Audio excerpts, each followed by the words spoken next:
Hi all, welcome to Learn IT. In the previous video, we learned about AWS DynamoDB and its creation using AWS Console.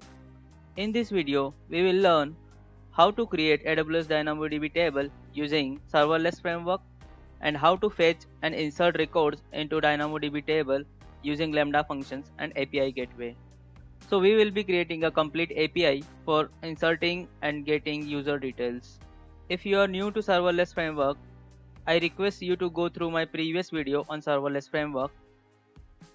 Now let's go through the serverless YAML file and understand the functions and resources I have included. So guys, earlier we had a single function which was a hello function provided by serverless framework, and now I have included two more functions. One is get user details and one is create user function. And if you see, for the handler function, I have targeted getUserHandler.getUserDetails method, and for create user, I have targeted createUserHandlers createUser method.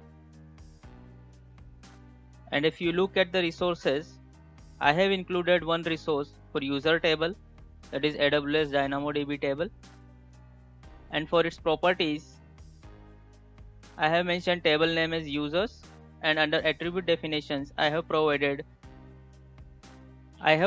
two attributes, both of string types. One is email and one is badge.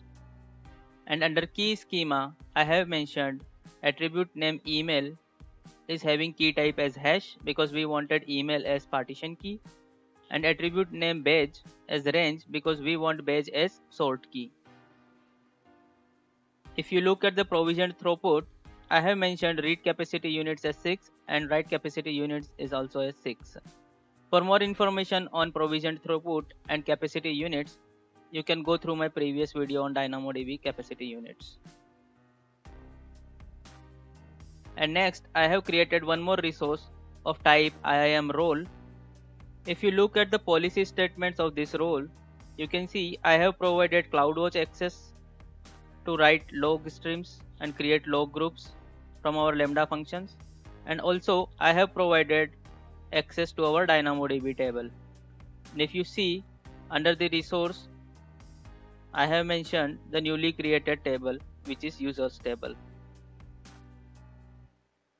And we are using this IAM role with our Lambda functions. So if you see, we have associated this role with our Lambda functions here. So you can see on line number 18 and line number 25, with both the Lambda functions, we have mentioned IAM role as my custom DynamoDB and CloudWatch role.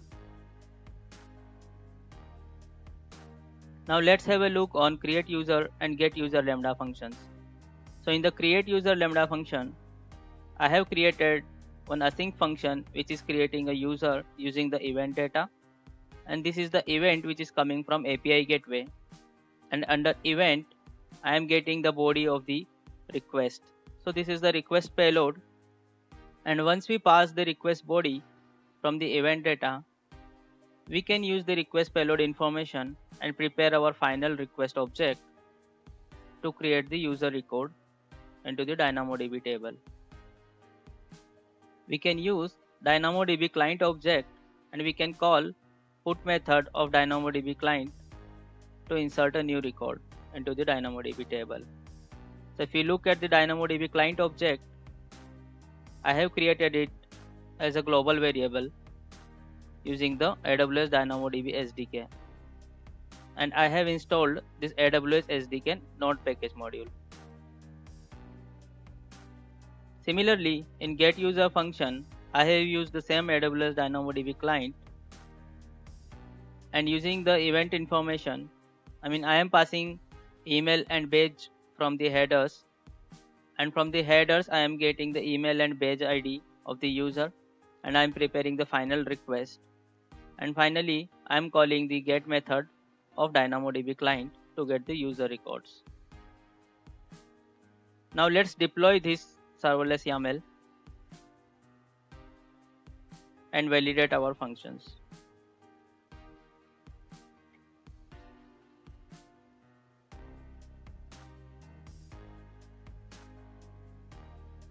It is packaging the complete application now, and after that it will create a stack. So let's wait for the execution.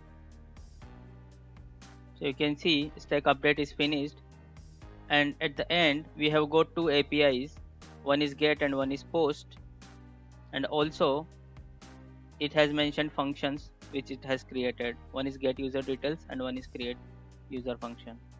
Now let's go and check the AWS console. So let's go to AWS Lambda function, and also let's have a look on the tables. So you can see it has created a users table, and right now there are no items in the user table, and you can see it has considered email as partition key and badge as sort key. And if we look at the functions, we have got create user and get user. And also if we go to AWS API gateway, we can see our API which it has created.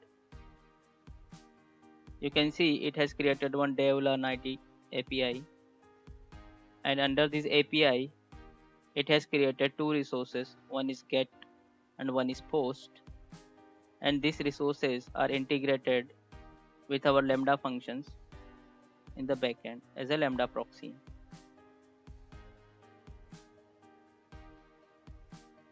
Now let's create a user using Postman. You can see I am passing email as learnit110@gmail.com, badge as AWS certified architect, name as learnit, some address, badge provider and badge rating. And now let's hit this API.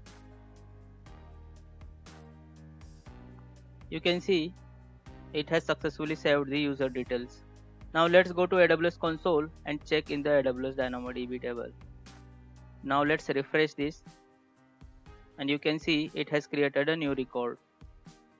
If we look at the record, we can see email as learnit110@gmail.com, badge as this one, and inside badge information it has taken the provider as AWS and rating what we have passed, and under user info it has taken address and name.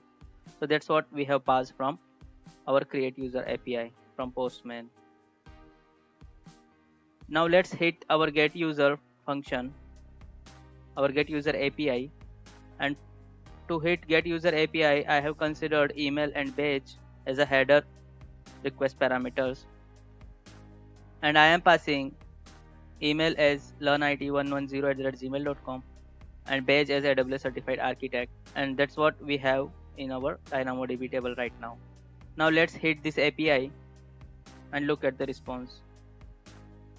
So if you see, we have got the response from AWS DynamoDB table. This is the record that we have persisted using our create user API. So guys, today we learned how to create AWS DynamoDB table using serverless framework. In the next videos, we will learn about AWS cache service, Elastic Cache. Thank you for watching this video. Please join me in the next video.